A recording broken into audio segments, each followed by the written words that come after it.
আসসালামু আলাইকুম, সবাইকে জুম্মা মোবারক। সবাই কেমন আছেন? আলহামদুলিল্লাহ আমি ভালো আছি। এই তো।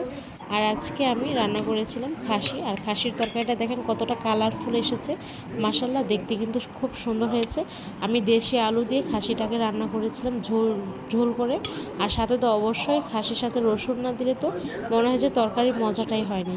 আর রসুন যদি ভাতের সাথে মাখা দেওয়া যায় কত যে টেস্ট হয়। আর সাথে অবশ্যই সালাদ থাকবে, সালাদ লেবু থাকবে, না হলে তো জমবেই না। গোস্ত খেলেই তো সালাদ লাগে, তাই না? আর সাথে আমি দেশি আলু দিয়েছিলাম। আর আমার না গোস্তের আলুটা খুবই পছন্দের, বরাবরই গোস্তের আলু খুবই পছন্দের, সেজন্য আমি কিন্তু আলুটা বেশি করে নিয়েছি। আর সাথে তো অবশ্যই রসুন নিয়েছি। রসুনটা যখন মাখা দিয়ে খাবো না, স্বাদটা আরও 3 গুণ বেড়ে যায় এরকম।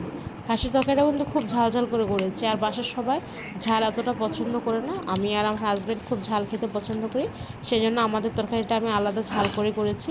আর আমার মেজোজা সবার জন্য আলাদাভাবে বাসার করেছে, যেহেতু আমাদের বাসার সবাই ঝাল কম খায়। আমি আর আমার হাজব্যান্ড ঝালটা বেশি খাই। এই তো। আর আমার হাজব্যান্ড খাবে পরোটা, সে পরোটা খাচ্ছে, আমি ভাত খাবো। মাছে ভাতে বাঙালি বলে কথা ভাই। আমার ভাত না খেলে হয় না, ভাত আমার খুব পছন্দের একটা খাবার। আর এই তো, খুবই মজা করে খেয়েছি।